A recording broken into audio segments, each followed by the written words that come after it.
All right, good afternoon, friends. Brian here from the Katana Tone Lab and Guitars and Cigars. And it is time for another one of our proof over price segments on the Katana Tone Lab. So, what we do is we talk about fiscally minded gear that significantly outperforms gear that is 3 or 4 times the amount of money. Now, I've been talking about Chilkat guitars for quite a few months. This is my second one I purchased. This is their limited Les Paul Custom under their Unicorn series guitars. But basically, they're Les Paul. And this is another outstanding instrument that Chilkat has put out. I own a vintage Kentucky Les Paul that plays amazing, sounds amazing, really well above its price point for the equivalent Epiphone or certainly Gibson. I have to say this guitar does the same thing. This is more in line with my Epiphone Les Paul Custom, my Alex Lifeson Axcess edition, than the Kentucky Standard is. The Standard is obviously more like a standard or a studio Les Paul. This would be in the same category realistically as the Epiphone Les Paul Custom, as some of the lower price-wise Gibson Les Paul Customs. Playability and sound and overall quality, I think these are superior guitars.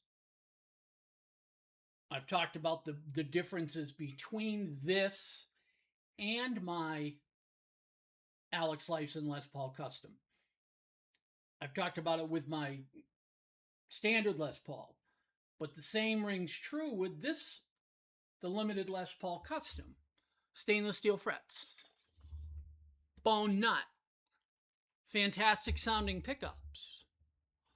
Overall build quality is, I think, superior to that guitar, really. I mean, there are some nice things on that guitar. Don't get me wrong. I think the versatility of that guitar is pretty outstanding. It does coil splitting. I can go in and out of phase, and it has a Floyd. Do you buy a guitar because you want to be able to play it and enjoy it? So you're looking for something that has really awesome playability, sounds awesome, feels good in your hand, is going to withstand the abuse you're going to put it through? Or are you buying yourself a wall decoration? Or as I put it, a pretty boudoir. I wrote up a piece about guitar collecting the other day that I think there are two types of people. There are people who really want to play, and then there are people who want to have pretty boudoirs. And then there's this little tiny smidge, the Joe Bonamasas in the world, who are true collectors, and that is their motivation. Okay. I mean, I know a lot of people who have really nice, expensive guitars. I got a friend of mine, he's got a 72 Strat that was bought in 72 by his father.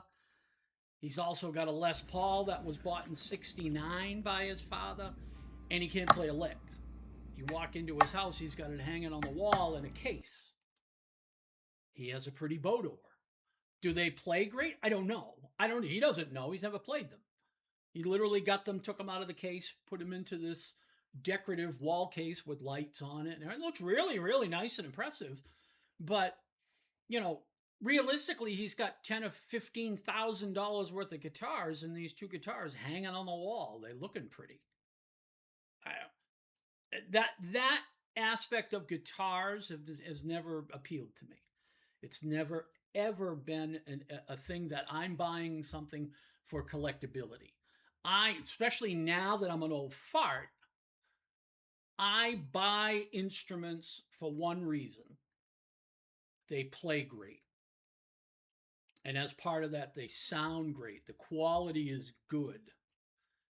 I think buying an instrument for its intended use, which is to play music on, really is what makes sense to me. And as part of that, there are some people out there who are not in this position, and that's fantastic. Kudos to you. But I want to spend really as little as possible to get an outstanding playing instrument. That's what chill cats do. They play well above their price point. So I took some videos. I opened up the cavity. I went over the guitar completely. We didn't see any blemishes, no issues whatsoever. So we're going to add that in here. And then I'm going to come back. We're going to do some comparisons between my two chill cats. Excuse me. The vintage series I have, the Les Paul Custom I have, and to the Alex Lifeson Les Paul. We're going to compare all of the bells and whistles and nuts and bolts, and then we're going to talk about price and see if it's justified to spend 3 to 4 times the amount of money on a guitar that realistically plays the same or as good, or in some instances better. So stay tuned.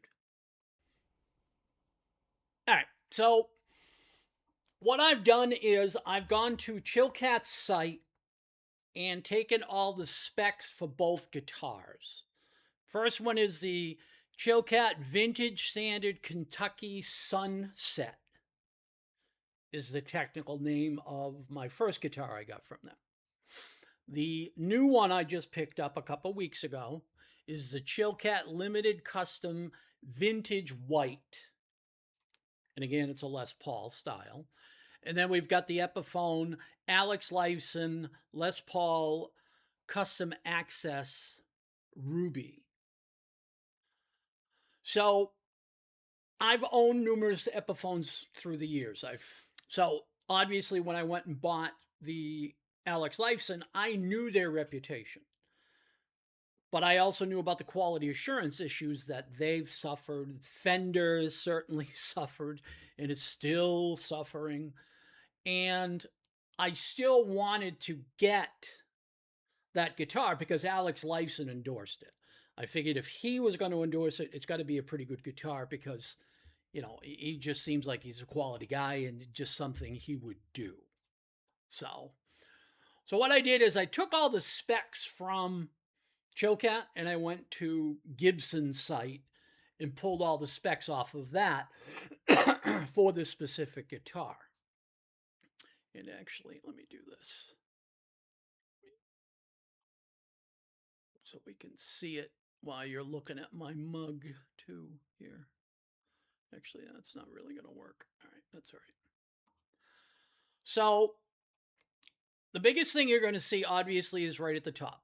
Price. Current price is $349 for the Kentucky, $369 or $370 for the white Les Paul, and $12.99 for the Alex Lifeson. The body, the Kentucky Sunset, is a roasted mahogany. The vintage white Les Paul is also roasted mahogany, Congo. I'm not sure what that matters. And it's a one piece, it's saying. The Les Paul by Epiphone is mahogany, not roasted. And I've talked about the difference between a regular and a roasted. Stand by here. I don't know what's going on. All right, we're back. I just had to refocus my cameras on my recording software here, and I think this will work a little bit better. So as I was saying, the advantage to roasted mahogany versus regular mahogany is wood stability. Roasted mahogany is more stable. So it's less affected by things like humidity. I live in Central Florida, and the humidity is absolutely oppressive down here half the year. Still beats shoveling snow, but that's another discussion for another time. So, big advantage for the Chilcat guitars over this Epiphone, roasted mahogany. The neck, same thing.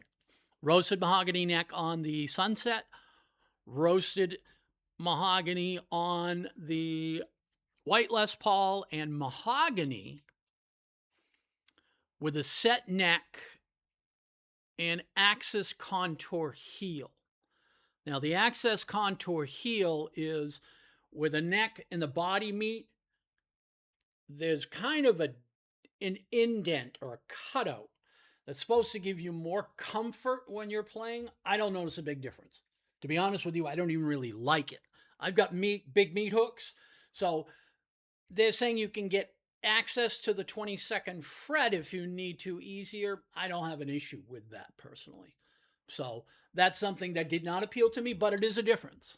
So I wanted to point that out. Fingerboard on both of the Chilcat is Indian rosewood, and on the Epiphone is ebony. The radius is the same, 12-inch radius on the neck.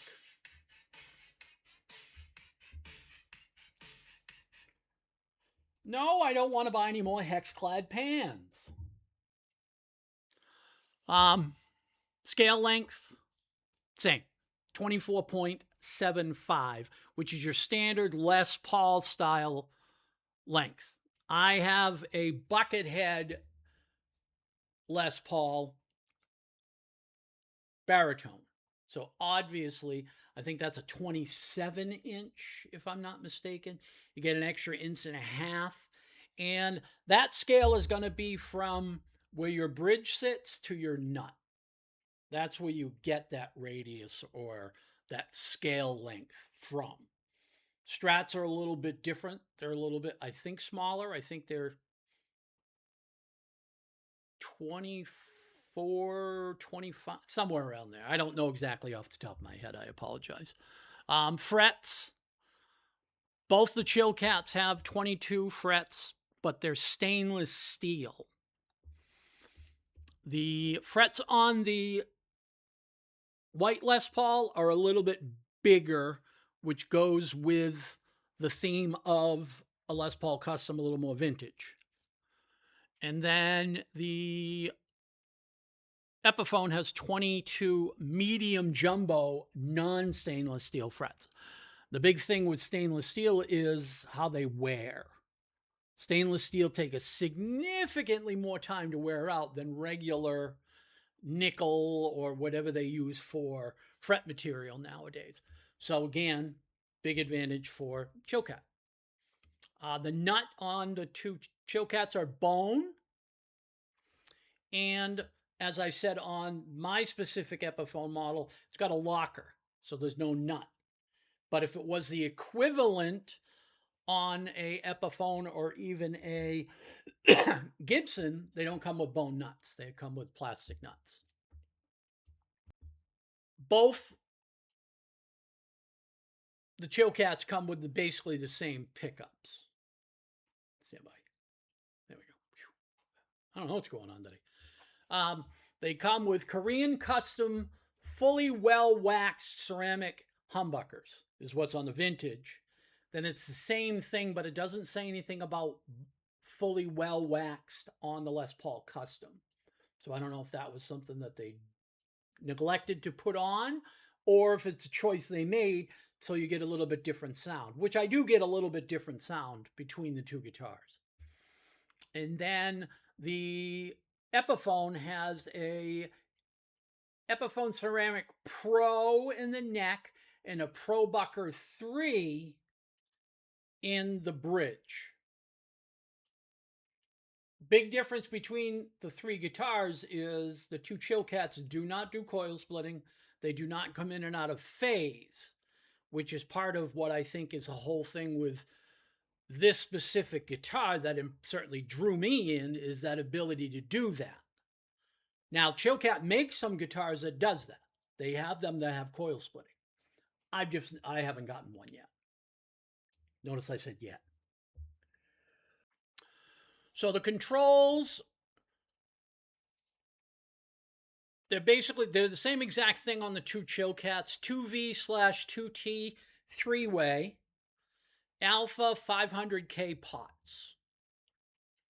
The difference between that and the Epiphone is 2 push-pull volume, coil splitting, a push-pull on the neck tone for coming in and out of phase, and it's basically get the same 3-way switch. But my switch on the two Chilcats, I think, is a little bit better because you get more of that positive snap when you're going between your 3 positions. You get it with the Epiphone, but it's not quite as crisp. The bridge, they're both small pin Nashville toms on the Chilcat. And you get a Floyd Rose 1000 series on the Epiphone. So there's the big elephant in the room between the two guitars. One has a Floyd, the other one are standard tailpieces. Again, that's not a huge issue for you. That's not why I bought the guitar. It's cool. I wanted to have it, but was not my motivating factor buying the Epiphone. It was more Alex endorsed it, and the coil splitting and the phasing I really thought was cool. So is it worth the price difference for that? I don't think so. I know you can buy other guitar brands out there that have Floyds on them that are significantly less money than that Epiphone was. So tuners are Pingwell 120s. On the standard, the white Les Paul, they're 1 to 18 Pingwell. So there's a tiny bit of difference. I didn't really feel any difference between them. And then on the Epiphone, they're Grover, Rotomatic, and they're gold. Hardware finish, chrome, gold. Weight is not listed. Weight is not listed on the vintage from Chilcat or the Epiphone. I'm sure you could find it somewhere if you did a deep dive. But I would say that the vintage and the Epiphone weigh about the same. 8.5 pounds a piece. And the white Les Paul, I feel a weight difference. According to this, it's like 9.7 pounds. So that's a pound and a half difference. And it makes a difference. Case was not included with either one of the Chilcats. So a hard shell case is included with the Epiphone. I mean, you can get a decent quality hard shell case on Amazon or a couple of other companies for about a hunch. So the price of these two Chilcats goes up $100, we'll say, because you got to get a case. We'll be fair about it. And then the notable extras, as they put it, the vintage from Chilcat, abalone inlays, Korean paint, and full cavity shielding, which I did see when I opened up that the wires are shielded in comparison to what's inside the Epiphone. The big difference between the two Chilcats and the Epiphone is everything's plug and play with the Epiphone. And the Chilcat, everything is soldered from what I could see. On the white Les Paul, premium Korean paint, full shielding, paint plus foil. I did see some foil when I was in there, so that certainly holds true. For the Epiphone, multiply binding, large block inlays, and Alex's signature features. Does any of what I just spoke about change playability? The two Chilcats, yes. That extra shielding helps you keep your feedback down. helps you from getting interference from the 332-inch monitors and the cameras and everything that's going on here. Another thing that they pay attention to, another minor detail that really sets these guitars apart. I've looked up other fiscally minded guitar brands, and they don't do any of the stuff that Chilkat does. No stainless steel frets, no bone nut. They don't do anything about shielding. A lot of the machine heads that come on those guitars are complete shit. So little things are adding up for Chilkat, certainly in comparison to other guitar companies that say they make quality, fiscally minded equipment. You know what? The bar is kind of set high. Just because guitar companies are considered fiscally minded doesn't mean that they're cheap. These two guitars are prime examples of that. And then the key takeaways from the comparison of the three: the Chilkat vintage standard, low price, solid roasted mahogany platform, stainless frets, basic but competent Korean ceramic humbuckers with a tom bridge. I do feel the difference between the two Chilkats as far as weight, and it says the neck is the same, but I think the neck on the white is a little bit thicker. It's just my old ass hands maybe going, my level of decrepitude. So maybe that's just my impression. Could be all in my mind. My wife says everything is bouncing around in there like gumballs. The limited custom, slightly higher price, $30. For that $30, I would suggest the custom because you get a couple more things. I think it plays a little bit more like a vintage Les Paul custom that I've owned. I've owned a couple. Adds explicit one-piece roasted body and neck, which is nice. No joints to be splitting apart, but you've got roasted mahogany, so that's not going to be a huge issue either. Listed as 60s slim taper C neck. I've played on slim tapered necks. I don't really get that. I think it's not, certainly isn't chunky, because I've had one that basically was, a branch off an oak tree. The guitar weighed like 13 pounds. So it was like running around with a boat anchor. I don't get that with this. Exact scale, radius, nut, width, and slightly different tuner ratio, same general construction family. So you're going to get basically the same quality between the two. And I have to say their quality assurance is significantly better than Gibson's and Fender's. So I've owned stuff from both. You can go in, pick up two Fenders today, look at the serial numbers, and not that far off, and it's like two completely different instruments. One plays like it's all right, this is great, and the other one plays like an absolute nightmare. So quality assurance is one of the things I think Chilkat really takes pride in, and it seems it in the instruments that I've got. So the Alex Lifeson, significantly more expensive, so that's a downfall. I'm going to go over the price in a minute. Adds a maple top, an ebony board, and a locking Floyd with splitting and phasing.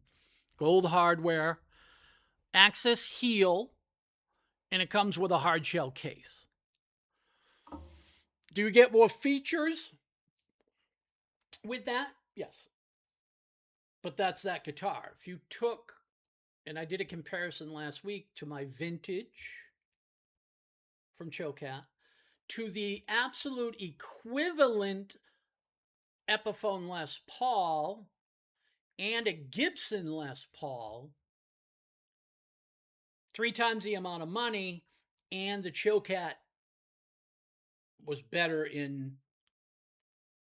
90% of the comparisons. The big thing with the Gibson and the Epiphone, even the comparisons I read and I put together, was the badge. You're buying it for resale value. Okay. that's your thing? Or do you want to spend significantly less money on something that plays better, sounds better, and in the end is a better instrument?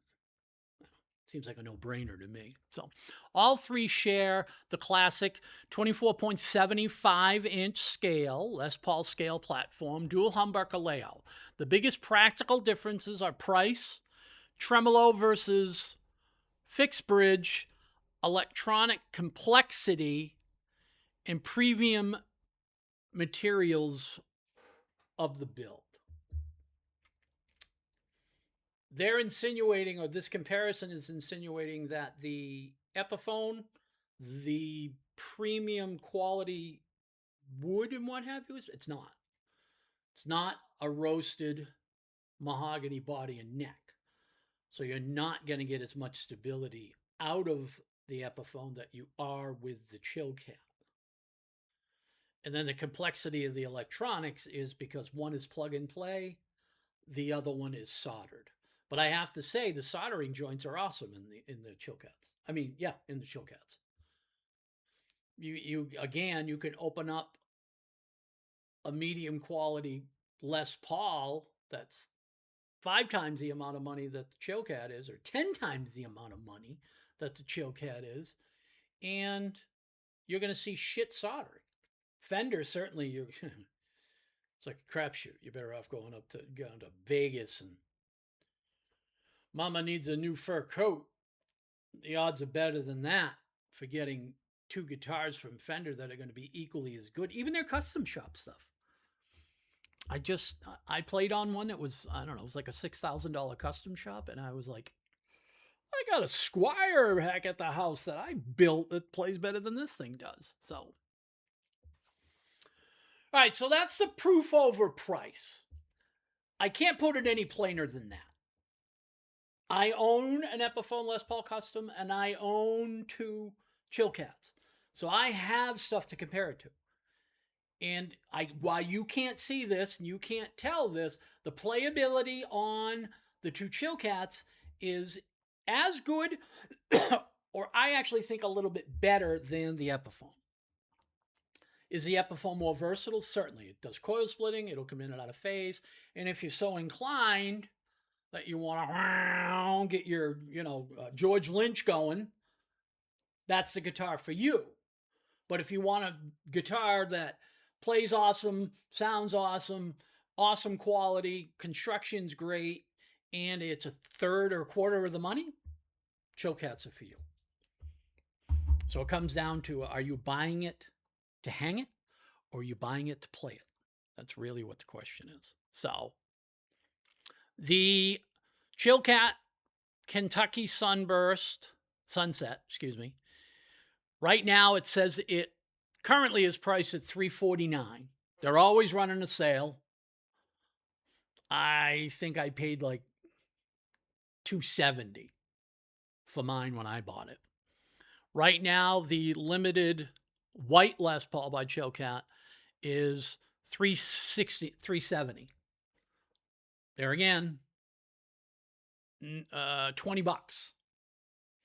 I would go with the Les Paul Custom, because that's just my personal opinion. It feels a little bit better to me. It's a little heavier, but they're both awesome guitars. And right now, the Alex Lifeson goes for $12.99. I think when I bought mine, it was on sale. I think I paid $1,100 for it. Granted, it's got a case, and it's got the other couple of things. So we'll say that the Sunset is $449, and the limited, the Les Paul that's white is $469, and the other one is $1,300. So my math is over $800 difference.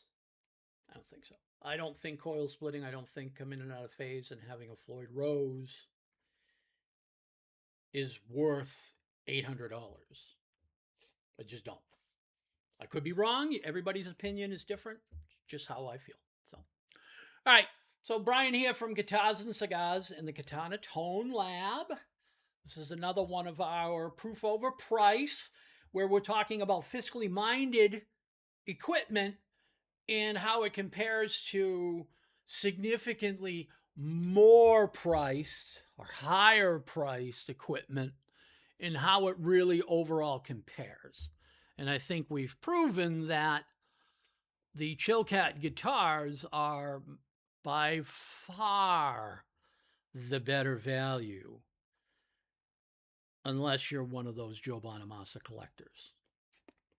Then it's a different discussion altogether. You wouldn't be buying Epiphones anyways. You'd be buying 59 bursts. So, okay. So we're on YouTube, we're on Facebook, we're on Instagram, we are on X. We really appreciate you checking out our stuff.